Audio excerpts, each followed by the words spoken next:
Welcome to iPlus. ഞാൻ അക്ഷര. നമുക്ക് UGC നെറ്റ് എക്സാമിന് പേപ്പർ 1 ആൻഡ് പേപ്പർ 2 ഉണ്ടെന്നുള്ള കാര്യം അറിയാം. പേപ്പർ 1 നമുക്ക് 10 ടോപ്പിക്കാണ്, 10 യൂണിറ്റ് ആയിട്ടാണ് പഠിക്കുന്നത്. അതിൽ നമുക്കുള്ളൊരു യൂണിറ്റാണ് കമ്മ്യൂണിക്കേഷൻ എന്ന് പറയുന്നത്. അപ്പം ആദ്യ കാലഘട്ടത്തിലൊക്കെ നമ്മൾ പരീക്ഷ നോക്കിക്കഴിഞ്ഞാൽ കമ്മ്യൂണിക്കേഷനുമായിട്ട് ബന്ധപ്പെട്ടും വളരെ സിമ്പിൾ ലെവൽ ചോദ്യങ്ങളൊക്കെയാണ് ചോദിച്ചുകൊണ്ടിരുന്നത്.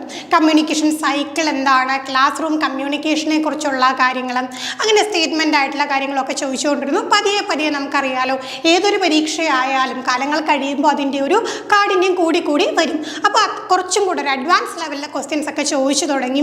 ആദ്യമൊക്കെ നമുക്ക് എന്താണ് കമ്മ്യൂണിക്കേഷൻ 5-5 സ്കോർ ചെയ്യാൻ കഴിയുന്ന ഒരു ടോപ്പിക് ആയിരുന്നെങ്കിൽ ഇപ്പോൾ വരുമ്പോഴത്തേക്ക് എന്താണ് അതിന് മാറ്റം വന്നിട്ടുണ്ട്. കുറച്ച് കാര്യങ്ങൾ നമ്മളൊന്ന് ഡീറ്റെയിൽ ആയിട്ട് പഠിച്ചാൽ മാത്രം നമുക്ക് 5 മാർക്കും സ്കോർ ചെയ്യാം എന്നുള്ളൊരു രീതിയിലേക്ക് എത്തി. വളരെ സിമ്പിളായിട്ടുള്ള ഒരു ടോപ്പിക്ക് തന്നെയാണ്. വളരെ കുറച്ച് കാര്യങ്ങൾ മാത്രമേ പഠിക്കാനുള്ളൂ. അപ്പോൾ പഠിക്കുന്ന കാര്യങ്ങൾ കൃത്യമായിട്ട് മനസ്സിലാക്കി പഠിച്ചു കഴിഞ്ഞാൽ സുഖമായിട്ട് നമുക്ക് എന്താണ് ആ 5 ചോദ്യവും റെഡിയാക്കി എടുക്കാം. അപ്പോൾ ഇന്ന് നമുക്ക് ഈ ലേറ്റസ്റ്റ് ആയിട്ട് കഴിഞ്ഞ കുറച്ച് പരീക്ഷകളിൽ നിന്ന് സെലക്ട് ചെയ്തിട്ടുള്ള ഒരു 5 ചോദ്യമാണ് നമ്മളിന്ന് ഡിസ്കസ് ചെയ്യാനായിട്ട് പോകുന്നത്. അപ്പോൾ ചോദ്യങ്ങൾ വരുന്ന ഒരു രീതി എങ്ങനെയാണ്, അതിൻ്റെ പാറ്റേൺ എങ്ങനെയാണ്, ഇങ്ങനെ വളരെ ഈസി ആയിട്ട് നമുക്ക് ആൻസറിലേക്ക് എത്താം, അങ്ങനെയൊക്കെയുള്ള കാര്യം നമുക്ക് ഡിസ്കസ് ചെയ്യാം. ആദ്യത്തെ ചോദ്യം ഇതാണ്. നമുക്കിത് സ്റ്റേറ്റ്മെൻറ്റ് ടൈപ്പ് ചോദ്യമാണ്. അപ്പോൾ സ്റ്റേറ്റ്മെൻറ്റ് ടൈപ്പ് ചോദ്യം കാണുമ്പോഴത്തേക്കും ഇപ്പോൾ നമുക്കറിയാലോ, ഇപ്പോൾ അത് അത്ര വലിയൊരു സംഭവമൊന്നുമല്ല. ഏതൊരു പരീക്ഷ എടുത്താലും ഇപ്പോൾ വളരെ ലോവർ ലെവലുള്ള എക്സാംസ് നോക്കിയാൽ തന്നെ സ്റ്റേറ്റ്മെൻറ്റ് ലെവൽ ക്വസ്റ്റ്യൻസ് വരുന്നതാണ്. അപ്പോൾ അത് വന്നു കഴിഞ്ഞാൽ ഒരു കാരണവശാലും ടെൻഷനൊന്നും അടിക്കാതെ കറക്റ്റായിട്ട് ആൻസർ കണ്ടെത്താനായിട്ട് നമ്മൾ എക്യുപ്ഡ് ആയിരിക്കണം. അപ്പോൾ അത്തരത്തിൽ ചോദ്യങ്ങൾ ചെയ്ത് തന്നെ പഠിക്കണം. ചോദ്യം ഇതാണ്: the disadvantage of interpersonal communication is the availability of immediate feedback. Statement 2: the greatest advantage of mass communication is it's delayed feedback.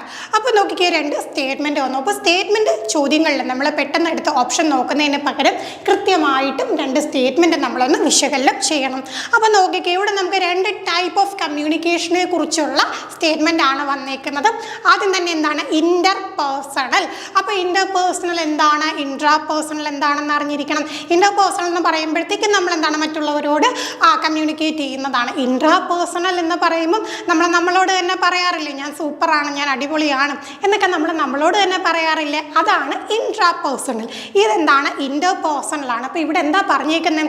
Disadvantage of interpersonal communication the availability of immediate feedback. അപ്പോൾ നമ്മൾ ഒരു സുഹൃത്തിനോട് നമ്മൾ സംസാരിച്ചുകൊണ്ടിരിക്കുകയാണ്. അപ്പോൾ തീർച്ചയായിട്ടും നമുക്ക് എന്താണ് അപ്പം തന്നെ ആ ഫീഡ്ബാക്ക് കിട്ടും. അതൊരു ഡിസഡ്വാൻറ്റേജ് ആണെന്നാണ് ഒന്നാമത്തെ സ്റ്റേറ്റ്മെൻറ്റ്. ഒന്ന് ആലോചിച്ച് നോക്കിക്കുകയും, ഫീഡ്ബാക്ക് കിട്ടാതിരുന്നാലല്ലേ അത് ഡിസഡ്വാൻറ്റേജ് ആവുന്നത്. കുറേ നേരമായിട്ട് നമ്മൾ കാര്യം പറയുന്നു, ആരും ഒന്നും റെസ്പോണ്ട് ചെയ്യുന്നില്ല. അപ്പോൾ അങ്ങനെ വന്നു കഴിഞ്ഞാൽ ആ ഒരു കമ്മ്യൂണിക്കേഷൻ പ്രോസസ്സ് കംപ്ലീറ്റ് ആയെന്ന് പറയാൻ കഴിയുമോ? ഇല്ല. ഫീഡ്ബാക്കും കൂടെ വരേണ്ടതുണ്ട്. കമ്മ്യൂണിക്കേഷൻ സൈക്കിൾ നമ്മൾ പഠിച്ചതാണ്. അപ്പോൾ തീർച്ചയായിട്ടും ഇതൊരിക്കലും ഡിസഡ്വാൻറ്റേജ് അല്ല എന്ന് നമുക്ക് മനസ്സിലാക്കാം. എന്താണ് അവിടെ? അഡ്വാൻറ്റേജ് ആണ്. അപ്പോൾ പെട്ടെന്ന് ചാടിക്കയറി ഉത്തരം എഴുതുന്നതിന് മുമ്പ് എന്താണെന്ന് കൃത്യമായിട്ട് മനസ്സിലാക്കണം. രണ്ടാമത്തെ സ്റ്റേറ്റ്മെൻറ്റ് നോക്കിക്കേ, the greatest advantage of mass communication is it's delayed feedback. അപ്പം മാസ് കമ്മ്യൂണിക്കേഷൻ എന്ന് പറയുമ്പോൾ ഒരേ സമയം ഒരേ മെസ്സേജ് ഒത്തിരി പേരിലേക്ക് ഒന്നിച്ച് ചെല്ലുന്നതാണെന്ന് നമ്മൾക്ക് അറിയാം. നമ്മുടെ ടെലിവിഷനും ഇൻ്റർനെറ്റും ന്യൂസ് പേപ്പറും ഒക്കെ മാസ് കമ്മ്യൂണിക്കേഷൻ്റെ ഉദാഹരണങ്ങളാണ്. അപ്പോൾ ഇവിടെ പറയുന്നതെന്ന് വെച്ചാൽ ഡിലേഡ് ആയിട്ടുള്ള ഫീഡ്ബാക്ക് ആണ് മാസ് കമ്മ്യൂണിക്കേഷൻ്റെ അഡ്വാൻറ്റേജ് എന്നാണ്. അപ്പോൾ നോക്കിക്കേ, ഇവിടെ നമുക്ക് കമ്മ്യൂണിക്കേഷൻ സൈക്കിൾ ആലോചിച്ചാൽ മതി. ഈ ഒരു ഫീഡ്ബാക്ക് ഡിലേ ആയിട്ടാണ് കിട്ടുന്നത്, ശരി തന്നെയാണ്. പക്ഷേ അതൊരു അഡ്വാൻറ്റേജ് ആയിട്ട് നമുക്ക് പറയാൻ പറ്റുമോ? ഇല്ല. അതെന്താണ്? ഒരു ഡിസഡ്വാൻറ്റേജ് ആണ്. അപ്പം നോക്കിക്ക്, ഇവിടെ എന്താ ചെയ്തിട്ടുള്ളത്? ജസ്റ്റ് നമുക്ക് പറയാനുള്ള കറക്റ്റായിട്ടുള്ള കൺസെപ്റ്റിനകത്ത് അവർ കുറച്ച് എന്താണ് വാക്കുകളൊന്നും മാറ്റി അഡ്വാൻറ്റേജിനെ ഡിസഡ്വാൻറ്റേജ് ഒക്കെ ആക്കി കഴിഞ്ഞാൽ നേരെ ഓപ്പോസിറ്റ് മീനിങ് ആയില്ലേ. അപ്പം നമുക്ക് മനസ്സിലാക്കാം 2 സ്റ്റേറ്റ്മെൻറ്റും തെറ്റാണ്. ഇനി നമ്മൾക്ക് ഓപ്ഷനിലേക്ക് നോക്കാം. അപ്പോഴത്തേക്ക് എന്താണ്? തീർച്ചയായിട്ടും നമ്മൾ ആൾറെഡി ആൻസർ കണ്ടെത്തി, അത് ഇവിടെ തന്നെ ഉണ്ടല്ലേ. Both statement 1 and 2 are incorrect എന്നുള്ളതാണ് ഏറ്റവും അപ്രോപ്രിയേറ്റ് ആയിട്ടുള്ള ആൻസർ. അപ്പം നമുക്ക് അടുത്ത ചോദ്യത്തിലേക്ക് കടക്കാം. In communication meaning refers to a person. ഇതൊരു സിമ്പിൾ ചോദ്യം തന്നെയാണ് കേട്ടോ. കമ്മ്യൂണിക്കേഷനിലെ മീനിങ് എന്ന് പറയുമ്പോഴത്തേക്കും ഒരു പേഴ്സൻ്റെ എന്താണെന്നാണ് ചോദ്യം. Notion about the world internal response to a message, subsuming message for suppression, external responses only. അപ്പോൾ ഒരു കാര്യം, ഒരു സംഗതി നമ്മൾ കമ്മ്യൂണിക്കേഷനിൽ ഒരു മീനിങ് കിട്ടുക എന്ന് പറഞ്ഞാൽ ഇവിടെയൊക്കെ നമുക്ക് എന്ത് യൂസ് ചെയ്യാം? നമ്മൾ ഇതിനെക്കുറിച്ച് കൂടുതൽ പഠിച്ചിട്ടില്ലെങ്കിലും ലോജിക്ക് യൂസ് ചെയ്യാം. അപ്പോൾ ഈ ഒരു ക്വസ്റ്റ്യൻ വായിക്കുമ്പോൾ ആ ക്വസ്റ്റ്യൻ എനിക്ക് മനസ്സിലായെങ്കിൽ ശരിക്കും എന്താണ് ആ സംഭവം, ഇനി ഒന്ന് ആലോചിച്ച് നോക്കിയാൽ വളരെ ഈസി ആയിട്ട് ആൻസർ നമ്മുടെ മുമ്പിൽ തെളിയും. Internal response to a message അല്ലേ? അപ്പം നമ്മുടെ മുമ്പിൽ കിട്ടിയത് എന്തോ ഒരു മെസ്സേജോ ആവട്ടെ, അതിനായിട്ട് നമ്മുടെ ഉള്ളിലൊരു റെസ്പോൺസ് വരുമല്ലോ. ക്വസ്റ്റ്യൻ നമുക്ക് വായിച്ചപ്പോൾ മനസ്സിലായി അല്ലെങ്കിൽ മനസ്സിലായില്ല, എന്തോ ആയിക്കോട്ടെ, ആ ഒരു റെസ്പോൺസ് അവിടെ വന്നില്ലേ? അപ്പോൾ തീർച്ചയായിട്ടും എന്താണ് കമ്മ്യൂണിക്കേഷനിലെ മീനിങ് എന്ന് പറഞ്ഞു കഴിഞ്ഞാൽ ഒരു വ്യക്തിക്കും ആ ഒരു മെസ്സേജിനോടുള്ള ഇന്റേണൽ ആയിട്ടുള്ളൊരു റെസ്പോൺസാണ്. ഓക്കെ, അടുത്ത ചോദ്യം. അതിനു മുമ്പായിട്ട് നമ്മൾ ജസ്റ്റ് അറിയേണ്ട രണ്ട് കാര്യങ്ങൾ പറയാം. Communication is all about getting information from one party to another. അപ്പം ആരാണോ മെസ്സേജ് കൺവേ ചെയ്യുന്ന അവരിൽ നിന്ന് മറ്റൊരാളിലേക്ക് എത്തുന്നു എന്ത്? ഈ പറയുന്ന ഇൻഫർമേഷൻ എത്തുന്നു. നമുക്ക് കമ്മ്യൂണിക്കേഷൻ്റെ അൾട്ടിമേറ്റ് എയിം എന്താണ്? ഇൻഫർമേഷൻ നമുക്ക് പാസ് ചെയ്യണം. The response to the message fulfil the meaning of communication. എപ്പോഴാണ് കമ്മ്യൂണിക്കേഷൻ്റെ മീനിങ് കംപ്ലീറ്റ് ആവുന്നത്? അവിടെ ദ റെസ്പോൺസ് വരുമ്പോഴാണ്. ഇപ്പോൾ നമ്മൾ ക്ലാസ് റൂമിൽ കുട്ടികളെ പഠിപ്പിക്കുന്നു, അപ്പം മനസ്സിലായോ എന്ന് ചോദിക്കുമ്പോൾ കുട്ടികളെല്ലാം കൂടെ അന്തം വിട്ട് കുന്തം വിഴുങ്ങി നമ്മളെ നോക്കിയിരുന്ന് കഴിഞ്ഞാൽ ആ ഒരു പ്രോസസ്സ് കംപ്ലീറ്റ് ആവോ? ഇല്ല. മനസ്സിലായെങ്കിൽ മനസ്സിലായി, ഇല്ലെങ്കിൽ ഇല്ല എന്ന് കുട്ടികൾ എന്ത് ചെയ്യണം? തീർച്ചയായിട്ടും റെസ്പോണ്ട് ചെയ്യണം. അപ്പോഴാണ് ആ ഒരു കമ്മ്യൂണിക്കേഷൻ നമുക്ക് കംപ്ലീറ്റ് ആയെന്ന് പറയാൻ സാധിക്കുന്നത്. അടുത്ത ചോദ്യം, which of the following are features of mass communication? അപ്പോൾ നോക്കിക്കേ, ഇവിടെ നമ്മൾക്ക് 5 പോയിന്റ്സ് തന്നിട്ടുണ്ട്. തീർച്ചയായിട്ടും ഇങ്ങനത്തെ ചോദ്യങ്ങൾ വരും. സ്ഥിരമായിട്ട് നെറ്റിന് ചോദിക്കുന്ന ഒരു രീതി തന്നെയാണ്. ഇപ്പം 5ഓ 6ഓ സെൻറ്റൻസുകൾ ഇങ്ങനെ തന്നിട്ട് നമ്മൾ അതിൽ നിന്ന് സെലക്ട് ചെയ്യാനായിട്ടാണ്. അപ്പോൾ ആദ്യമൊക്കെ എന്താണ്, ഇതുപോലത്തെ പരീക്ഷയ്ക്ക് ഇങ്ങനത്തെ ചോദ്യമൊക്കെ വരുമ്പോഴത്തേക്കും നമുക്ക് ഇത് ഒരുപാട് കാര്യങ്ങൾ നമ്മൾ അറിയണമല്ലോ. ഒത്തിരി കാര്യങ്ങൾ അറിയാമെങ്കിലേ നമുക്ക് ആ ഒരു ചോദ്യം ശരിയാക്കാൻ പറ്റൂ എന്നുള്ളൊരു പേടി കാണും. പക്ഷേ ഇതിൽ രസം എന്താണെന്ന് വെച്ചാൽ വളരെ ഈസി ആയിട്ട് ആൻസറിലോട്ട് എത്താൻ നമുക്ക് എലിമിനേഷൻ എന്നുള്ള പ്രക്രിയ നടത്തിക്കൊണ്ട് തീർച്ചയായിട്ടും സാധിക്കുന്ന ഒരു ടൈപ്പാണ് ഈ ടൈപ്പ് ചോദ്യം. അപ്പോൾ ഈ ടൈപ്പ് ചോദ്യങ്ങൾ വരുമ്പോഴത്തേക്ക് നമ്മൾ ഓപ്ഷനും കൂടെ കൺസിഡർ ചെയ്തുകൊണ്ട് നമുക്ക് എലിമിനേഷനൊക്കെ ചെയ്യാം. അപ്പം നോക്കിക്കേ, മാസ് കമ്മ്യൂണിക്കേഷൻ എന്താണെന്ന് ഓൾറെഡി പറഞ്ഞു കഴിഞ്ഞു. അപ്പം 5 പോയിന്റ്സ് നോക്കാം. Structured institutional system, complex process of reproduction, commodification of messages, personalized way of communication, space, time, constraint. അപ്പം 5 പോയിന്റ് പറഞ്ഞിട്ടുണ്ട്. അപ്പം നോക്കിക്കേ, നമുക്കിതുപോലെ ആയിരിക്കും ഓപ്ഷൻ വരുന്നത്. നമ്മുടെ സ്ക്രീനിൽ നമുക്ക് രണ്ടും കൂടെ ഒന്നിച്ച് കാണിക്കാനുള്ള ഒരു സ്ഥലപരിമിതി കൊണ്ടാണ് രണ്ടായിട്ട് കാണിക്കുന്നത്. അപ്പം നമുക്ക് സിമ്പിളായിട്ട് തന്നെ നോക്കാം. മാസ് കമ്മ്യൂണിക്കേഷൻ എന്ന് പറയുമ്പോൾ പത്രത്തിൽ വാർത്ത വരുന്നു, അല്ലെങ്കിൽ ഇൻ്റർനെറ്റ് വഴി ഒരു ന്യൂസ് വരുന്നു, TV ചാനലൊരു ന്യൂസ് കാണിക്കുന്നത് പേഴ്സണലൈസ്ഡ് ആണോ? ഒന്ന് ചിന്തിച്ച് നോക്കി. നമുക്ക് വേണ്ടി മാത്രമാണ് അവർ ആ ഒരു ന്യൂസ് പുറത്ത് വിടുന്നത്? ഒരിക്കലും അല്ലല്ലോ, മാസിന് വേണ്ടിയിട്ടല്ലേ. അപ്പം നമുക്ക് ഈ ഒരു ഓപ്ഷൻ, ഡി ഓപ്ഷൻ ഇല്ലെന്നറിയാം. അപ്പോൾ തന്നെ നമുക്ക് എന്ത് ചെയ്യാം? ഒന്ന് നോക്കിയാൽ മതി.